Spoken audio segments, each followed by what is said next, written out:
Hello बच्चों, बहुत बहुत स्वागत है आप सभी का आपके अपने चैनल कक्षा गणित में। तो अब बच्चों यहाँ पर चौथे केस में समझते हैं। यहाँ पर अगर किसी शंकु को किसी समतल के द्वारा किसी खास प्रकार से जब प्रतिच्छेद किया जाता है तो आपका एक अतिपरवलय बनता है। क्या बनता है? अतिपरवलय बनता है। अब अतिपरवलय की बात समझेंगे। अतिपरवलय मानी हाइपरबोला। हाइपरबोला बनता है। क्या होता है हाइपरबोला? आइए यहां पर विशेष चर्चा करें। तो जैसा कि ये तो आपको पता है कि ये भी आपका एक कोनिक का कटा हुआ ही रूप है ना। किसी शंकु को काटने पर ही ये बनता है। तो बच्चों यहां पर बता दें कि ये इसकी कुछ शेप ऐसी होती है। ये यहां पर अगर परिभाषा की बात करें तो यहां पर भी एक फिक्स पॉइंट और एक फिक्स लाइन से ही इसकी परिभाषा बनती है। मान लेते हैं ये एक हमारी कोई स्थिर रेखा है और ये हमारा कोई एक स्थिर बिंदु है। इस स्थिर बिंदु को हम यहां पर एफ नाम दे दें, ठीक है। और ये एफ बिंदु स्थिर बिंदु है। ये आपकी एल रेखा स्थिर रेखा है और यहां पर कोई पी बिंदु है जिसके निर्देशांक x, y हैं। यहां से ये पी बिंदु इस प्रकार से चलता है कि इसकी इससे दूरी और इससे पी बिंदु से इस रेखा पर डाले गए लंब की माप सदैव कैसी रहती है? इनका जो अनुपात होता है वो सदैव नियत रहता है। मतलब यहां से कह सकते हैं कि इससे इसकी दूरी और इससे इस पर डाले गए लंब की माप जो होती है उसका जो अनुपात होता है इसका बटे में इसका, ऐसे कह दें। या फिर ये बिंदु चल के और आगे आए तो हम कह दें इससे इसका अनुपात जो भी आएगा वो हमेशा एकदम फिक्स रहता है, बदलता नहीं है। मानी ये कह दें कि ये P बिंदु चल के यहां पर P1 पर आ गया और ये L2 यहां पर नाम L2 दे दें तो यहां पर ऐसे कह सकते हैं कि जो PF है उससे अनुपात PL1 का बराबर होना चाहिए। ये P1F अनुपात P1L2 ये बराबर ही होना चाहिए। और ये बराबर कितना होना चाहिए? ये E के बराबर होता है, जबकि इस E का मान कितना होता है? 1 से अधिक होता है, ठीक है। यहां पर एक स्थिर रेखा है, ये आपका एक स्थिर बिंदु है।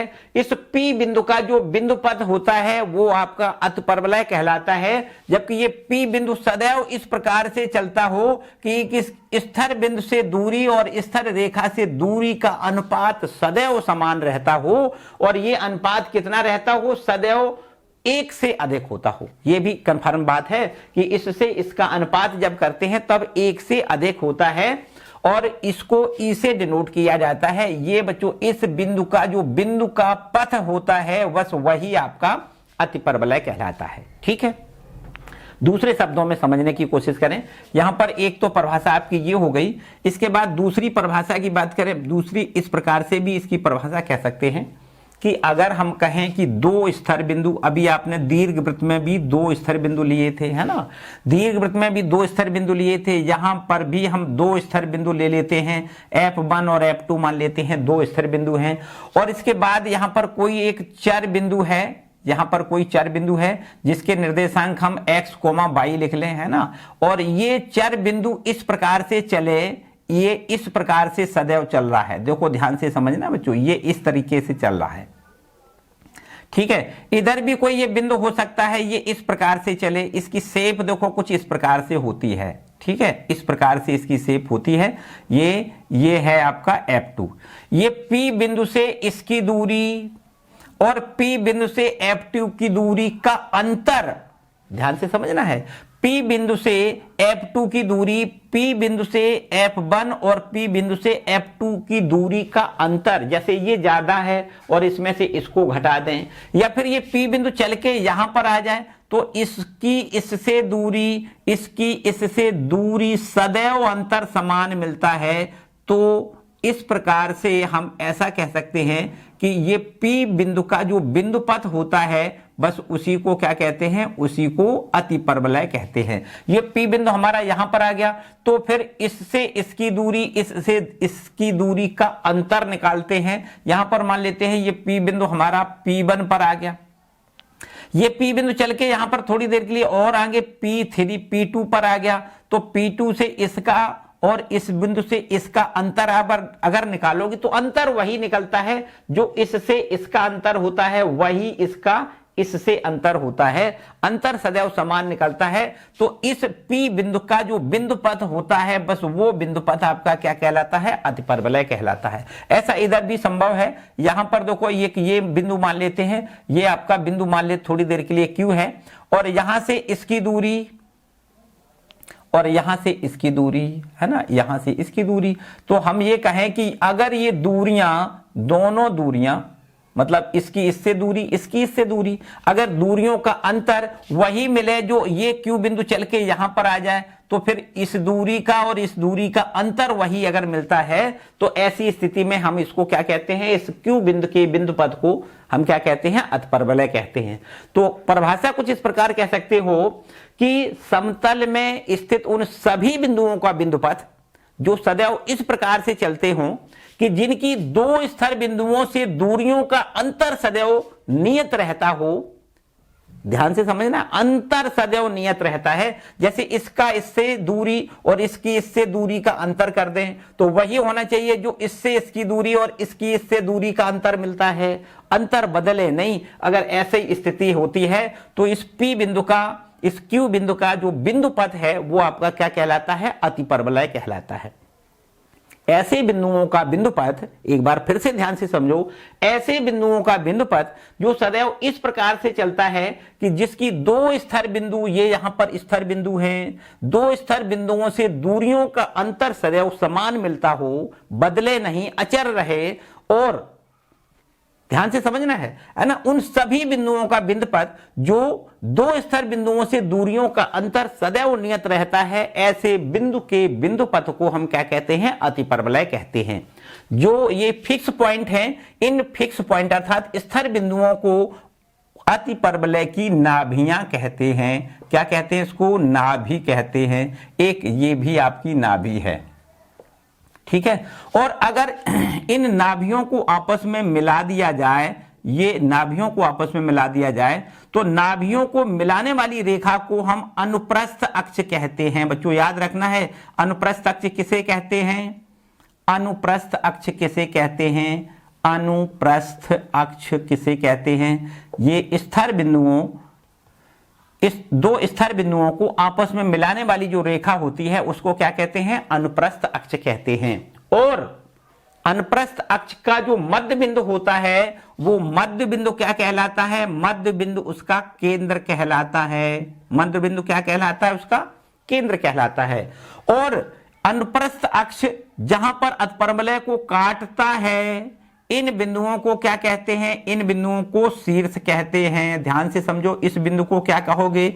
यहां पर इस बिंदु को कहते हैं शीर्ष, और इस बिंदु को भी हम यहां पर क्या कहते हैं? इस बिंदु को भी शीर्ष कहते हैं। ये दोनों बिंदु क्या हैं? ये शीर्ष हैं इसके, ठीक है। तो यहां पर A और A' जो दिखाई दे रहे हैं ये अतिपरवलय के शीर्ष होते हैं। एक दोबारा से फिर से चित्र बनाएं तो ज्यादा बात समझ में आएगी। तो इसको यहां रफ कर लेते हैं। दूसरा एक और फिगर यहां से समझने की कोशिश करो, है ना। तो इस तरीके से कह सकते हो कि भाई ये हमारा है कोई अतिपरवलय, एक्स अक्ष ये हो गया, वाई अक्ष ये हो गया, यहां से एक इधर और इधर दोनों साइडों पर इसका मुख खुलता है, हमेशा याद रखिए, है ना। तो यहां पर एक नाभि होती है, एक नाभि हमारी यहां पर होती है। ध्यान से समझना बच्चों। अगर हम बात करें आपकी दीर्घवृत्त के मानक समीकरण की, सॉरी अतिपरवलय का मानक समीकरण, अतिपरवलय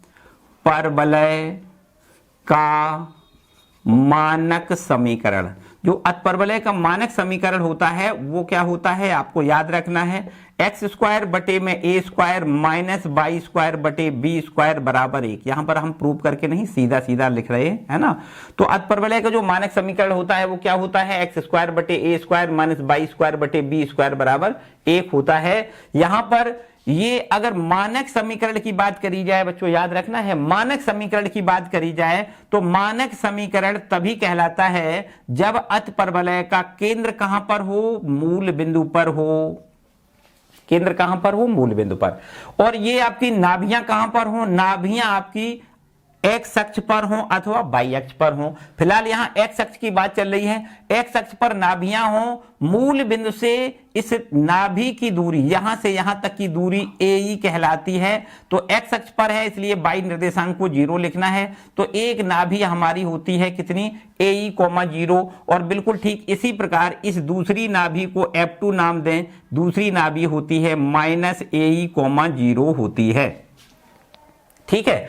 इसके बाद देखो बच्चों यहां पर जैसा कि बताया कि ये आपके दोनों फोकस है, मतलब ये दोनों आपकी नाभियां हैं और नाभियों को मिलाने वाली इस रेखा को क्या कहते हैं, इसी रेखा का नाम होता है, इसको क्या कहते हैं, अनुप्रस्थ अक्ष कहते हैं। क्या कहते हैं, अनुप्रस्थ अक्ष कहते हैं। ठीक है, ये हमारा अनुप्रस्थ अक्ष होता है। और ये कहें कि नाभियों के मध्य बिंदु को कहते हैं केंद्र, इसको क्या कहते हैं, केंद्र कहते हैं।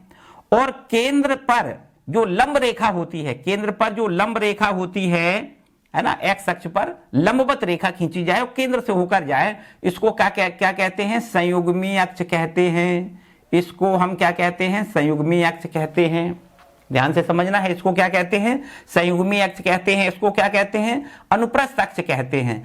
और ये अतिपरवलय अनुप्रस्थ अक्ष को जिन बिंदुओं पर काटता है, उन बिंदुओं को अगर हम ए और ए डैश नाम दे दें तो इनको हम कहते हैं शीर्ष। क्या कहते हैं, इनको शीर्ष कहते हैं। ये भी हमारा शीर्ष है ना, ये क्या है, ये भी हमारा शीर्ष कहलाता है। यहां पर शीर्ष 2 होते हैं, एक शीर्ष होता है ए और एक ए डैश।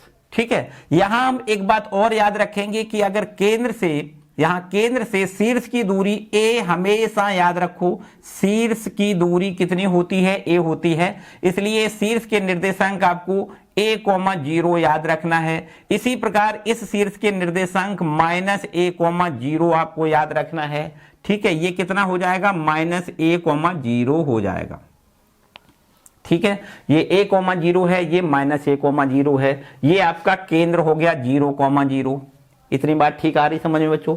आगे यहां पर जैसा कि आपको बताया कि ये आपकी अनुप्रस्थ अक्ष है, तो अनुप्रस्थ अक्ष की लंबाई ए और ए मिला के यहां पर, यहां से यहां तक ए है, यहां से यहां तक ए है, तो ये 2a हो जाएगी। अनुप्रस्थ अक्ष की लंबाई कितनी हो जाएगी, 2a। और बिल्कुल इसी प्रकार से काल्पनिक अक्ष होती है ये आपकी संयुग्मी अक्ष, जिसकी लंबाई 2b होती है। कितनी होती है, 2b आपको याद रखना है। ठीक है, तो कुछ बातें आपको यहां पर अब याद रखने वाली हैं। अच्छा, एक और बात बता दें बच्चों, यहां पर जो स्थिर रेखा है, जो हमने पहली परिभाषा आपकी बताई थी, स्थिर रेखा जो होती है वो आपकी देखो यहां पर बनानी है, एक आपको स्थिर रेखा बनानी है ना। ये स्थिर रेखा होती है, ये आपकी एक स्थिर रेखा है। और एक स्थिर रेखा यहां भी होती है। ठीक है, इस स्थिर रेखा को क्या कहते हैं, इस स्थिर रेखा को नियता कहते हैं। क्या कहते हैं, नियता। ये नियता की लंबाई यहां से यहां तक की दूरी ये आपकी a बटा ई होती है। तो इसको हम x बराबर a बटा ई लिखते हैं और इसको हम x बराबर माइनस a बटा ई लिखते हैं। ये सारी बातें आपको याद होना चाहिए, बिल्कुल है ना। एक नियता आपकी ये है, इसको क्या कहते हैं, देखो नियता।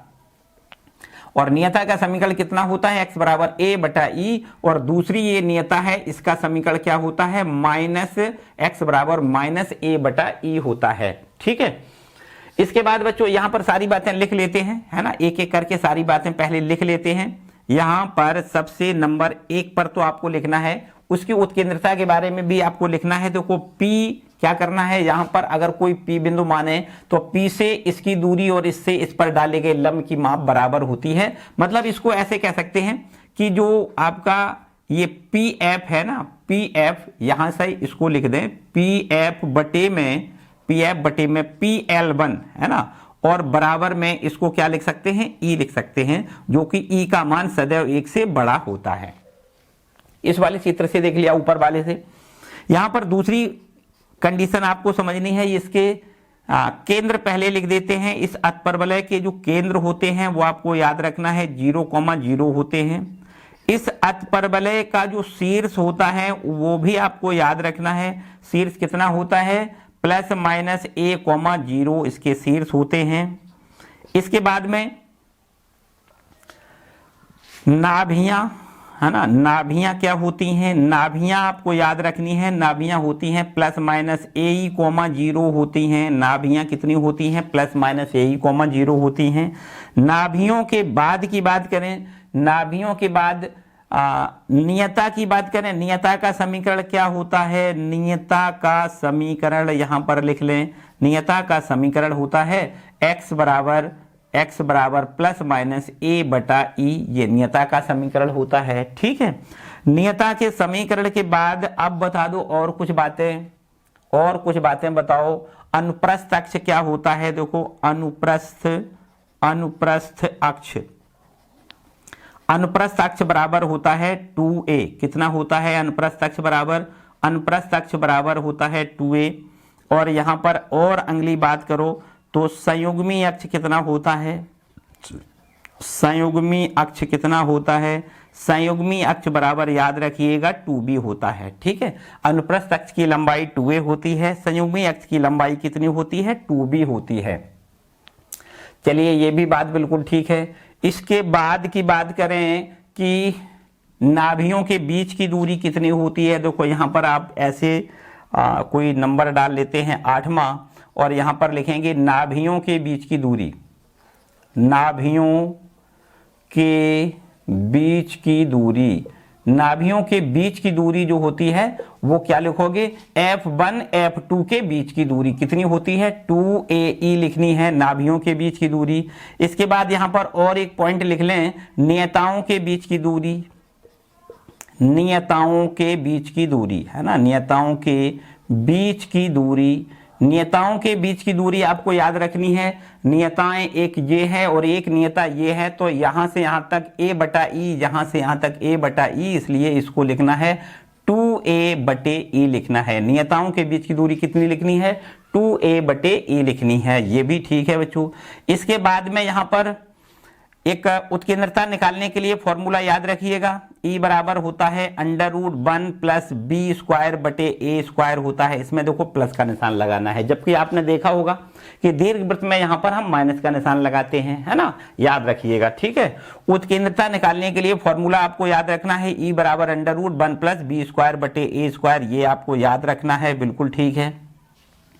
इसके बाद में बच्चों एक बात और यहां पर आई कि भाई यहां पर ये जो आपका फोकस है ना, यहां पर जो आपकी जो फोकस ये है, और फोकस पर लंबवत रेखा एक्स अक्ष पर खींच दी जाए तो ये हमारी एक ऐसे रेखा जाएगी, और इसकी लंबाई, इसको क्या कहते हैं, नाभि लंब कहते हैं। नाभि से होकर जाने वाली रेखा LL डैश इसको नाम दे दें तो ये आपकी क्या कहलाती है, नाभि लंब कहलाती है। तो नाभि लंब की लंबाई को भी आपको याद रखना है, नाभि लंब की लंबाई। ठीक है, यहां पर हम प्रूव नहीं बल्कि सीधा सीधा लिखा रहे हैं, आपको याद रखना है। नाभि लंब की लंबाई बराबर होता है 2b स्क्वायर बटे a होता है।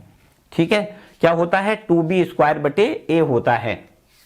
अगर आप चाहो तो बड़ी आराम से निकाल सकते हो। यहां से देखो ये आपका यहां से यहां तक ए दूरी है ना, इसको अगर L मान लिया जाए तो इस बिंदु के निर्देशांक ए L हो जाएंगे। तो ये अतपरवलय के समीकरण में रखना है, L का मान निकलेगा और L का दूना कर देंगे तो 2L हो जाएगा। 2L का मतलब ये आपकी नाभि लंब की लंबाई यही निकलेगी 2b स्क्वायर बटे a। ठीक है, तो यहां पर आप फिलहाल आप डायरेक्ट याद रखिएगा, नाभि लंब की लंबाई कितनी याद रखिएगा, 2b स्क्वायर बटे a होता है। चलिए बहुत अच्छी बात है। इसके बाद यहां पर कुछ और मेरे ख्याल से ज्यादा चीजें नहीं है, इतनी चीजें हमें याद रखनी है अच्छे से, और ये बस इन्हीं पर सारे प्रश्न होंगे। ठीक है बच्चों, अब और एक बात बता दूं कि एक दूसरे टाइप का भी अतपरवलय हो सकता है जिसका अक्ष वाई अक्ष पर, इसका अक्ष किधर है बच्चों, इसका अक्ष एक्स अक्ष पर है ना। इस अतपरवलय का अक्ष कहां पर है, अतपरवलय का अक्ष है एक्स अक्ष पर। देखो यहां पर हम कह सकते हैं अतिपरवलय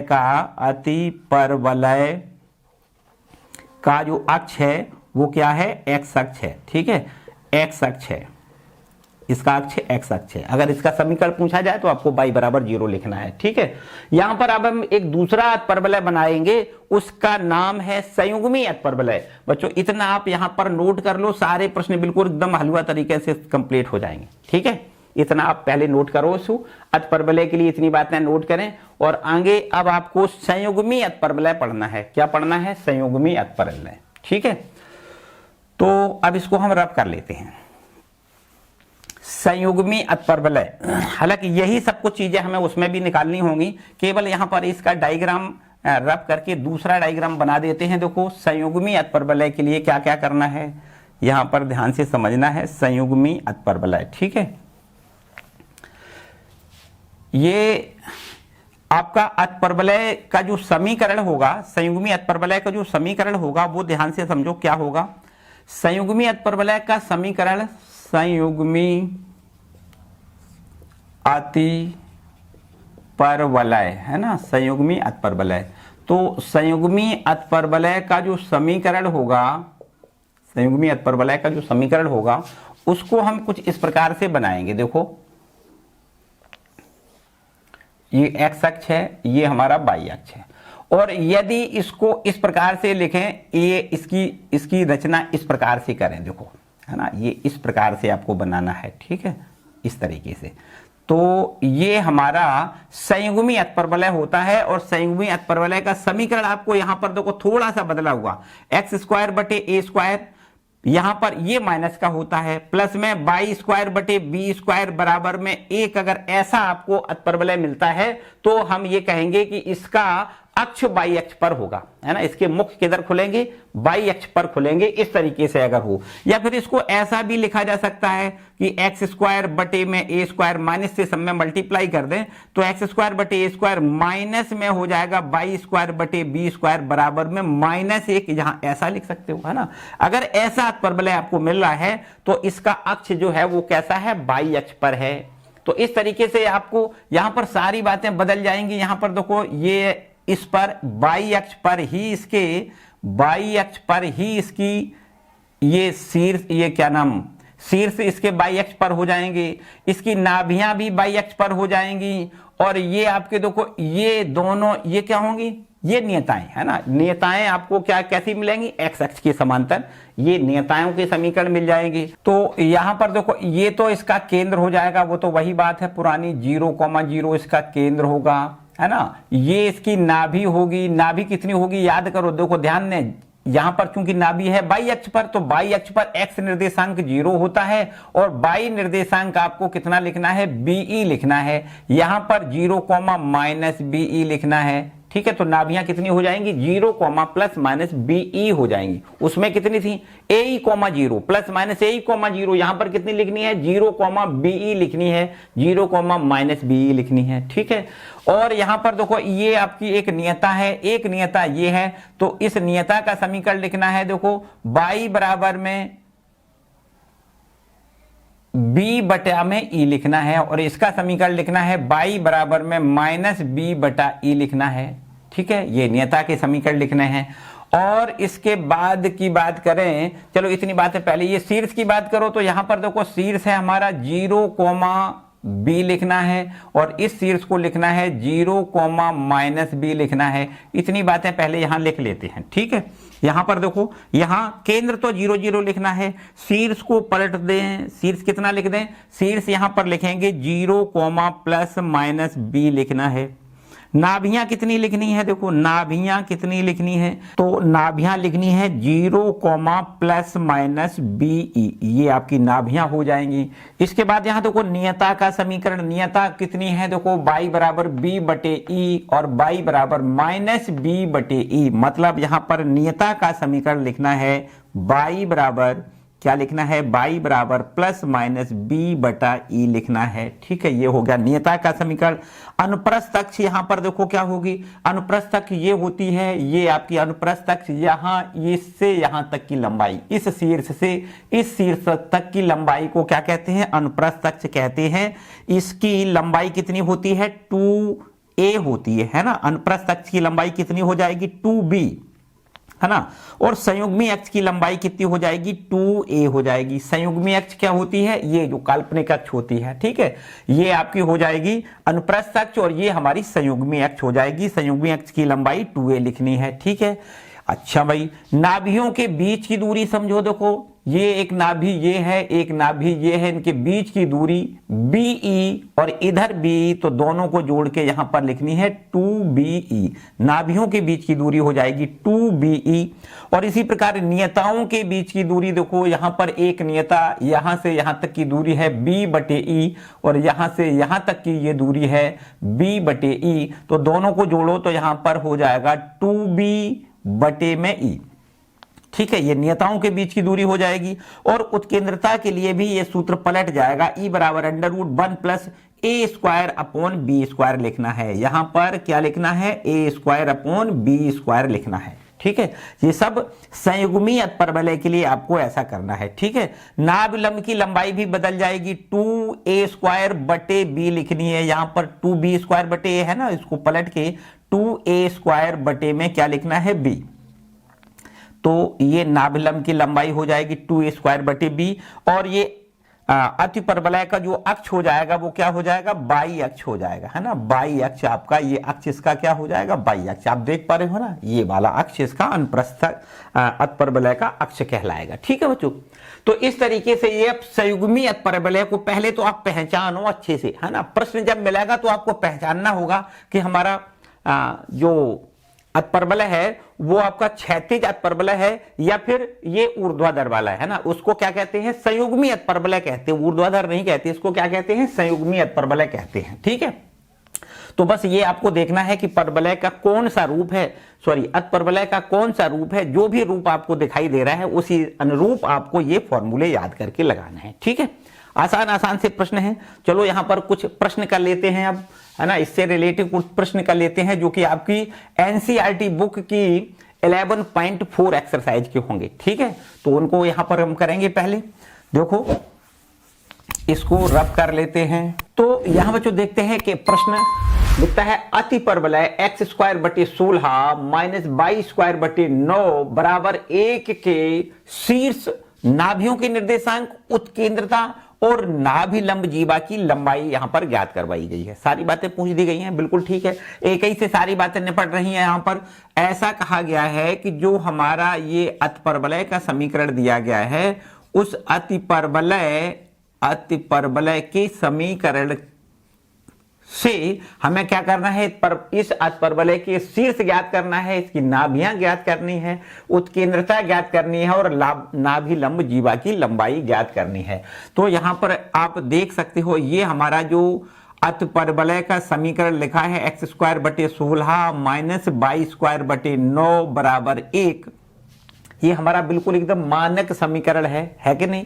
यहां पर आप देख रहे हो x² / A² - y² / B² बराबर 1 वाली, मतलब पहले वाली फॉर्मेट में है। अगर यहां पर -1 होता है तो इसको संयुग्मी अतपरवलय कहते हैं। याद करो, अभी यही बात बताई थी। तो यहां पर तो ये पहले टाइप का है ना, जिसका अक्ष क्या होता है, अनुप्रस्थ अक्ष x अक्ष पर होता है ना। इधर का और इधर की ओर मुख खुलते हैं, जिसका इधर ऐसे फिगर होता है, यहां पर इधर और इधर ऐसे मुख खुलते हैं। तो ये हमारा अनुप्रस्थ अक्ष x अक्ष पर होता है ना।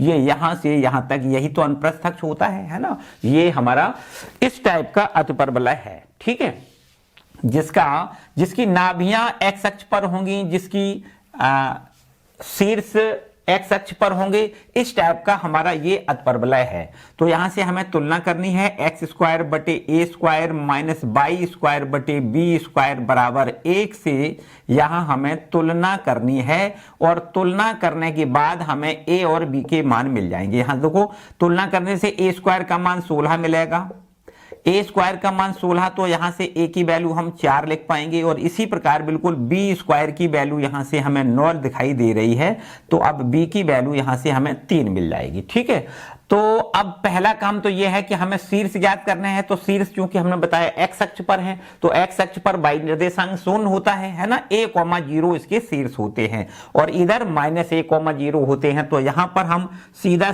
शीर्ष तो निकाल सकते हैं। बिल्कुल, शीर्ष इस अतपरवलय के होते हैं +-a,0 होते हैं। तो यहां पर a की वैल्यू कितनी है, 4, तो +-4,0 लिख देना है। देखो, शीर्ष तो यहां पर एकदम आसान बात हो गई है ना। इसके बाद यहां पर नाभियों की निर्देशांक आपको पता होना चाहिए। नाभियां भी x अक्ष पर हैं, तो नाभियां कितनी होती हैं, ए कॉमा जीरो और माइनस ए कॉमा जीरो, मतलब प्लस माइनस ए कॉमा जीरो, ये नाभियां होती हैं। तो बच्चों यहाँ पर ए तो हमें ज्ञात हो गया है ना, ए तो हमने ज्ञात कर लिया, लेकिन ई का मतलब अभी हमें इसेंट्रिसिटी पता नहीं है, उत्केंद्रता पता नहीं है। तो हमें क्या करना है, पहले इसकी उत्केंद्रता ज्ञात कर लेनी है। उत्केंद्रता का फॉर्मूला हमने आपको बताया कि ई स्क्वायर बराबर, या फिर ई बराबर ऐसे लिख सकते हो ना, ई बराबर होता है under root 1 minus B square बटे में ए स्क्वायर। यहां माइनस की जगह प्लस होता है। माइनस कब होता है याद करो, हमने दीर्घवृत्त में बताया था यहां माइनस होता है, और यहां अति परवलय के लिए प्लस बताया था। ठीक है, तो अति परवलय में उत्केंद्रता का फॉर्मूला क्या होता है, under root 1 plus B square बटे ए स्क्वायर होता है। तो यहां से देखिए 1 प्लस बी स्क्वायर की वैल्यू 9 लिख दें, अपॉन में ए स्क्वायर की वैल्यू 16 लिख दें। तो 16 एकम 16 और 9 25, और इसका वर्गमूल 25 बटे में यहां क्या लिखेंगे 16, और इस पर वर्गमूल का निशान लगाओ तो 5 बटे में 4 लिखना है। ये देखो इसकी इसेंट्रिसिटी आ गई 5 बटे 4। बच्चों कभी भी याद रखिएगा कि अति परवलय की जब भी कभी उत्केंद्रता पूछी जाएगी और उसका आंसर आप निकालोगे तो सदैव एक से बड़ा ही निकलेगा। आप देख रहे हो ना 5 बटे 4 है, एक से बड़ा है कि नहीं, हमेशा एक से बड़ा निकलता है। अब यहां से हमसे क्या क्या पूछा गया है, देखो शीर्ष हमने ज्ञात कर लिए, अब नाभियों के निर्देशांक यहां निकालेंगे। नाभियों के निर्देशांक, नाभियां कितनी होती हैं, ये प्लस माइनस ए कॉमा जीरो, ये इसकी नाभियां होती हैं। तो आप यहां पर लिखना है प्लस माइनस ए, और ए की वैल्यू लिखनी है 4, ए की वैल्यू लिखनी है 4, और ई की वैल्यू हमने निकाली है 5 बटे में 4। ठीक है, कॉमा यहां 0 लिखना है। तो इस तरीके से नाभियां हमें याद है, 4 से 4 कैंसिल आउट हो जाएगा, तो प्लस माइनस 5,0 इसकी हमें यहां पर नाभियां ये आंसर में लिखना है। ठीक है, नाभियां मिल गई। इसके बाद नाभियों के बाद देखो उत्केंद्रता पूछी गई थी, जो कि हमने पहले से ही निकाल रखी है उत्केंद्रता।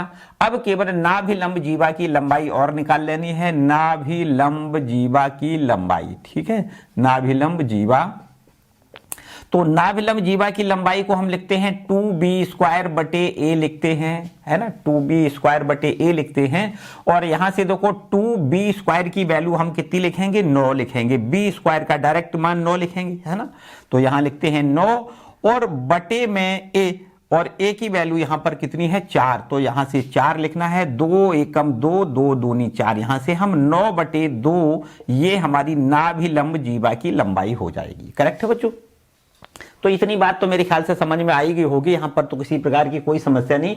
हमसे शीर्ष पूछे गए हैं, नाभियों के निर्देशांक पूछे गए हैं, उत्केंद्रता पूछी गई है, और नाभिलंब जीवा की लंबाई पूछी गई है। ठीक है बच्चों, ये आप देख सकते हो यहां पर कि ये अतिपरवलय है, इसको पहचानना है कि इसका जो अक्ष होगा वो कौन सा होगा, एक्स अक्ष होगा, मतलब अनुप्रस्थ अक्ष इसका एक्स अक्ष होता है इस वाले अतिपरवलय का। ठीक है, इसकी नाभियां एक्स अक्ष पर होंगी, और इसके शीर्ष भी एक्स अक्ष पर होंगे। तो ये सारी बातें आपके जहन में होनी चाहिए। और यदि इसी तरीके से ये अतिपरवलय हमारा संयुग्मी अतिपरवलय होता तो हम इसके लिए यहां पर सारी बातें उलट जाती हैं। देखो एक उदाहरण ले लेते हैं, एक दूसरा प्रश्न यहां पर ले लेते हैं। ठीक है बच्चों, इसको इतना नोट करें। इसके बाद यहां पर एक दूसरा प्रश्न उठा लेते हैं, इसी का यहां से बदल देते हैं, केवल ये इक्वेशन बदल दें और सब बातें हमें यही निकालनी है। मान लेते हैं अतिपरवलय हमारा इस प्रकार से है कि 5y स्क्वायर, और माइनस में लिखा है 9x स्क्वायर, और इधर बराबर में ये 36 है। मान लेते हैं ये हमारा कोई समीकरण है। ठीक है, 5y square minus 9x square बराबर 36, ये हमारा अतिपरवलय का समीकरण है। और इसमें भी वही शीर्ष, नाभियों के निर्देशांक, उत्केंद्रता और नाभिलंब जीवा की लंबाई आपसे पूछी गई है। ठीक है बच्चों, तो इसको हम रब कर देते हैं। अब ये हमारा एक नया प्रश्न यहां से फिर आ गया सामने। ठीक है, तो इसमें भी हमें आप समझ लेना है। पहले तो आप देखो कि ये जो अतिपरवलय का समीकरण दिखाई दे रहा है, ये मानक रूप में है नहीं, इसको मानक रूप में बनाना पड़ेगा। देखो यहां पर लिखा है 5y का स्क्वायर माइनस 9x स्क्वायर बराबर में यहां लिखा है 36। तो इसको यहां 36 से डिवाइड कर दें अगर, तो एक हमें यहां पर क्या बनाना होता है, एक, तो 36 से डिवाइड करोगे तो 5y स्क्वायर बटे में यहां लिखना है 36, माइनस 9x स्क्वायर बटे में यहां लिखना है 36, और बराबर में अब यहां से 1 मिल जाएगा। ठीक है, थोड़ा और हल करें तो इस प्रकार कह सकते हैं कि ये 5 और हटाओ तो 5 से भाग हो जाएगा, मतलब 22 स्क्वायर बटे में हो जाएगा 36 बटे में 5, माइनस में यहां से देखो 4, ये 4 बार कैंसिल आउट हो जाएगा, 9 चौको 36, ठीक है। तो ये मिल जाएगा एक्स स्क्वायर बटे में 4 और बराबर में यहां लिखेंगे कितना 1, ठीक है। अब बच्चों अगर ये कहें कि इसको संयुग्मी अतपरवलय के रूप में, जो असली रूप हमने बताया उसमें क्या बताया था, यहां पर -1 होना चाहिए, तो यहां पर अगर माइनस से सब में गुणा कर दें तो ये वाला हो जाएगा प्लस में, देखो एक्स स्क्वायर बटे 4 ये प्लस का हो जाएगा, माइनस में हो जाएगा 22 स्क्वायर बटे में 36 बटे 5 और बराबर में यहां लिखना है माइनस में 1। करेक्ट बच्चों, इतनी बात समझ में आई। अब देखो यहां पर ये अतिपरवलय है, इसको देखो, इसकी शकल अच्छी तरीके से ऑब्जर्व करो तो आपको दिखाई दे रहा है ये आपका संयुग्मी अतिपरवलय है, क्योंकि हमने आपको संयुग्मी अतिपरवलय की जो शकल बताई थी वो यही है, एक्स स्क्वायर बटे ए स्क्वायर माइनस 22 स्क्वायर बटे बी स्क्वायर बराबर -1 वाली शकल बताई थी, तो यही शक्ल में तो है ना। तो ये संयुग्मी अतिपरवलय से इसकी करनी है तुलना, ठीक है। तुलना करने पर यहां से अगर इसकी तुलना कर दी जाए तो ए स्क्वायर की वैल्यू हमें यहां मिल जाएगी 4, तो इससे हम ए की वैल्यू निकालेंगे कितना 2, और इसी प्रकार बी स्क्वायर की वैल्यू हमें मिलेगी 36 बटे में 5 और इसका वर्गमूल लें तो बी की वैल्यू हमें मिल जाएगी 6 बटे में √5, ठीक है बच्चों। अब ए और बी की वैल्यू हमें मिल गई, तो अब हमारा पहला यहां पर प्रश्न है कि भाई शीर्ष के निर्देशांक ज्ञात करो। तो बच्चों जैसा कि हमने बताया कि ये आपका संयुग्मी अतिपरवलय है और इसका शीर्ष जो होता है वो बाई अक्ष पर होता है, तो बाई अक्ष पर एक्स निर्देशांक 0 मतलब 0, ±b इसका शीर्ष होता है, ठीक है। तो ये हो गया 0, ±b और b की वैल्यू यहां पर रखनी है 6 बटे √5, 6 बटे √5 ये हमें लिख देना है शीर्ष के निर्देशांक, ठीक है। ये हो गया शीर्ष के निर्देशांक। अच्छा, शीर्ष के बाद बात करें अगर नाभियों के निर्देशांक, तो नाभियों के निर्देशांक तभी निकाल सकते हैं जब उसकी उत्केंद्रता पता हो, तो पहले हमें उत्केंद्रता ही निकाल लेनी है। उत्केंद्रता E बराबर हमने सूत्र बताया √1 प्लस, याद करो अभी बताया था b स्क्वायर बटे ए स्क्वायर, यहां पर लिखना है a स्क्वायर बटे b स्क्वायर लिखना है। क्या लिखना है, संयुग्मी अतिपरवलय की उत्केंद्रता कितनी होती है √1 प्लस a स्क्वायर बटे b स्क्वायर होती है, तो यहां पर आपको इस प्रकार से लिखना है 1 प्लस a स्क्वायर बटे b स्क्वायर। यहां पर देखिए a स्क्वायर की वैल्यू कितनी है, a स्क्वायर की वैल्यू है 4, बटे में लिखना है b स्क्वायर और b स्क्वायर की वैल्यू है 36 बटे में 5, कितनी है 36 बटे में 5, ये बटे वाला 5 ऊपर पहुंच जाएगा। यहां से देखिए 4 निम 36 9 बार कैंसिल आउट कर सकते हो, तो √9 एकम 9 5 14, तो यहां पर 14 और बटे में 9 है, इसका वर्गमूल लें तो 3, ठीक है। तो ये हमारी इसकी उत्केंद्रता हो जाएगी, ठीक है। उत्केंद्रता कितनी हो जाएगी √14 बटे में 3 हो जाएगी इसकी उत्केंद्रता। अब हम नाभियों के निर्देशांक निकालें तो यहां से निकाल सकते हैं नाभियों के निर्देशांक, ठीक है। नाभियां कितनी हो जाएंगी, ये आपकी संयुग्मी अतिपरवलय की जो नाभियां होती हैं वो कितनी होती हैं 0, ±be होती हैं, ठीक है।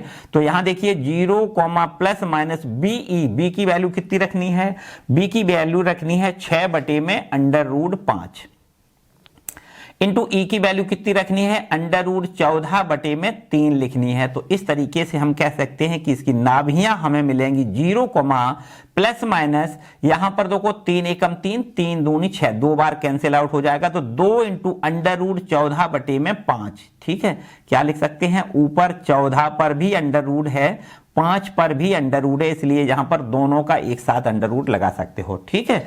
तो 0, प्लस माइनस 2 इंटू √14 बटे 5 ये इसकी नाभियां हो जाएंगी। अब बात रही नाभिलंब जीवा की लंबाई, तो नाभिलंब जीवा की लंबाई, नाभिलंब जीवा की लंबाई होती है कितनी 2a स्क्वायर बटे b होती है ना। इसमें कितनी होती है, संयुग्मी अतिपरवलय की नाभिलंब जीवा की लंबाई कितनी होती है 2a स्क्वायर अपॉन b होती है।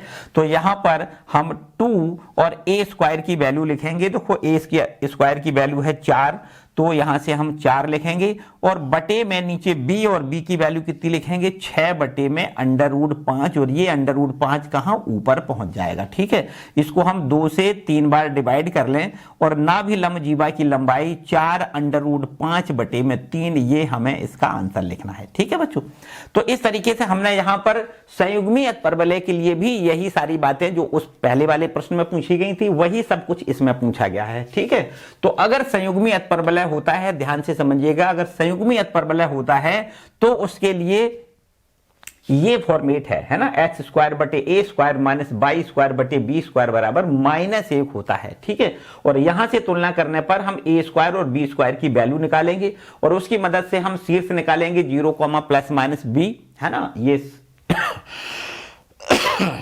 शीर्ष के निर्देशांक होते हैं और उत्केंद्रता निकालने के लिए सूत्र अप्लाई करेंगे √1 + a²/b², इससे उत्केंद्रता निकाल लेंगे और इसके बाद नाभियां होती हैं 0, ±b, इस तरीके से नाभियां निकालो और नाभिलंब जीवा की लंबाई 2a²/b होती है। करेक्ट बच्चों, तो इस तरीके से अगर संयुग्मी अतपरवलय दिया जाता है तो ये हमारा प्रोसेस होती है। ठीक है बच्चों, उम्मीद करता हूं इतनी बात सारी समझ में आ रही होगी, किसी प्रकार की कोई समस्या नहीं। चलिए यहां पर अब कुछ ऐसा होता है, ऐसा भी प्रश्न पूछा जाता है कि भाई अगर किसी अतिपरवलय के शीर्ष दिए जाए, नाभियां दी जाए तो हम अतपरवलय का समीकरण कैसे ज्ञात कर सकते हैं। तो यहां पर कुछ ऐसी प्रश्न लेंगे जिसमें हमें शीर्ष दिए जाएं, उसकी नाभियां दी जाए या फिर उसकी नियताएं दी जाए, तो इस तरीके से हम अतपरवलय का समीकरण कैसे ज्ञात करते हैं।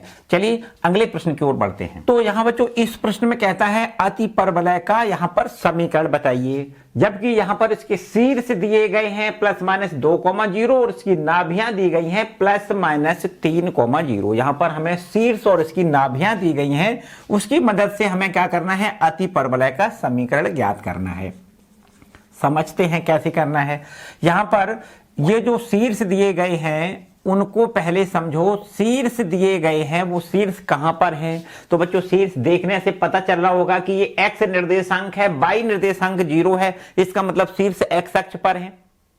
यदि शीर्ष इसके x अक्ष पर है तो निश्चित रूप से हम कह सकते हैं कि ये परवलय आपका मानक समीकरण वाला है, मतलब पहले तरीके का है, जिसमें इस प्रकार से देखो ये शीर्ष होते हैं +-2,0, इसके शीर्ष कितने होते हैं +-a,0, सॉरी a,0 है ना, +-a,0 इसके शीर्ष होते हैं।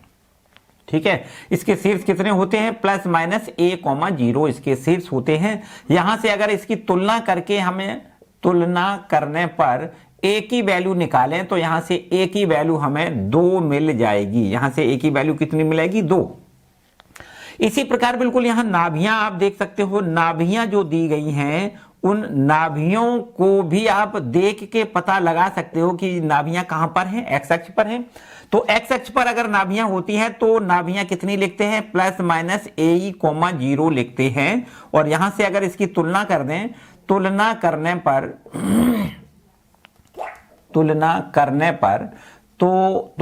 पर यहां पर देखो AE की वैल्यू कितनी मिल जाएगी, AE बराबर 3 हो जाएगा। ठीक है, यहां पर A की वैल्यू 2 हमने निकाली है ना, तो वो यहां पर रख दो। A की वैल्यू कहां रख दें, यहां, तो 2 × में E बराबर में 3 और यहां से E की वैल्यू निकल आएगी 3/2। देखो बच्चों ये हमने अभी भी थोड़ी देर पहले कहा था, आगे वाले प्रश्न में भी कहा था कि जब भी कभी आप उत्केंद्रता निकालोगे तो अतिपरवलय की जो उत्केंद्रता होती है सदैव 1 से बड़ी होगी। देखो यहां पर 3/2 है, 1 से बड़ी है कि नहीं है। चलिए बहुत अच्छी बात है। अब उत्केंद्रता वाले फॉर्मूले पर आ जाओ। उत्केंद्रता का फॉर्मूला क्या होता है, E बराबर √1 + b² होता है। इसकी उत्केंद्रता जो जिसका अक्ष x अक्ष पर होता है, अनुप्रस्थ अक्ष x अक्ष होता है, तो उसकी उत्केंद्रता कितनी होती है, E बराबर √1 + b²/a² होती है। E की वैल्यू हमने 3/2 निकाला है, ठीक है कि नहीं। A की वैल्यू कितनी निकाली है 3/2 और यहां से अंडर का निशान लगाओ 1 + b²/a²। b² की वैल्यू देखो कितनी है, b² की वैल्यू हमें ज्ञात करनी है। a² की वैल्यू देखो यहां से a की वैल्यू 2 रख दें और 2 का यहां पर स्क्वायर लगा दें। ठीक है, अब बच्चों यहां से दोनों पक्षों का वर्ग कर दें, वर्ग करके हम यहां से बी स्क्वायर की वैल्यू निकाल सकते हैं। वर्ग करने पर क्या हो जाएगा, देखो 9/4 हो जाएगा, 3 का वर्ग 9, 2 का वर्ग 4 बराबर, इधर वर्ग करेंगे तो अंडर रूट का निशान खत्म, तो 1 + b² 2 का स्क्वायर 4। ठीक है, इसको हल करो, देखो b²/4 को इधर ले आओ, इसको इधर ले आओ, तो इस प्रकार से हम यहां पर लिख सकते हैं b²/4 बराबर हो जाएगा 9/4 -1। ठीक है, b²/4 बराबर हो जाएगा, देखो 4 एलसीएम ले तो 9 - 4 ये इससे कैंसिल आउट हो जाएगा, तो b² बराबर कितना हो जाएगा 5, b² की वैल्यू 5। अब हमें a और b दोनों मिल गए तो निश्चित रूप से हम अति परवलय का समीकरण ज्ञात कर सकते हैं। अति परवलय का समीकरण क्या होता है, अति परवलय का समीकरण, जबकि अक्ष क्या है इसकी, x अक्ष है, तो अति परवलय का समीकरण होता है x² / a² - y² / b² बराबर 1 होता है। यहां से a² की वैल्यू हम रखेंगे 2 और 2 का हम यहां पर स्क्वायर करेंगे, -y² / b² और b² की डायरेक्ट वैल्यू यहां पर 5 रख दी जाए, तो इस तरीके से ये संयोग ये अति परवलय का समीकरण मिल जाएगा x² / 4 y² / 5 बराबर 1। ये हमें अति परवलय का समीकरण मिलेगा। ठीक है बच्चों, समझ में आई बात, यहां तक तो किसी को कोई समस्या होनी नहीं चाहिए मेरे ख्याल से। इस एक्सरसाइज ये हमारी चल रही है, कौन सी, ये हमारी एक्सरसाइज है 11.4 है ना, एनसीईआरटी बुक में 11.4 एक्सरसाइज की ये सारे प्रश्न हैं बच्चों। इनको आप अब बाकी प्रश्नों को आप स्वयं करने की कोशिश करें। हालांकि यहां पर आज के लिए फिलहाल इतना ही रखेंगे, हम इसके आगे जो भी आपके ये चैप्टर नंबर 11 है, इसकी एक्सरसाइज 11.1, 11.2, 11.3 और 11.4, इसके और प्लस एक और आगे है 11.5। इसके सारे प्रश्न जो हैं वो हम अगले वाले वीडियो में, जो सैटरडे को आएगा वीडियो, उसके सारे प्रश्नों को हम अगले वाले वीडियो में कंप्लीट करेंगे। ठीक है बच्चों, और यदि आप इनके सभी सॉल्यूशन अभी आप देखना चाहते हो तो डिस्क्रिप्शन में लिंक दिया गया है, सभी वीडियोज इसमें पहले से ऑलरेडी पड़े हुए हैं इस चैनल पर, तो आप वहां पर उन वीडियोज को देख करके सभी प्रश्नों के हल आप कर सकते हो। ठीक है, बाय द वे बच्चों, अगर नहीं आते हैं तो वैसे तो अपने मन से आप करने का प्रयास करिए, है ना।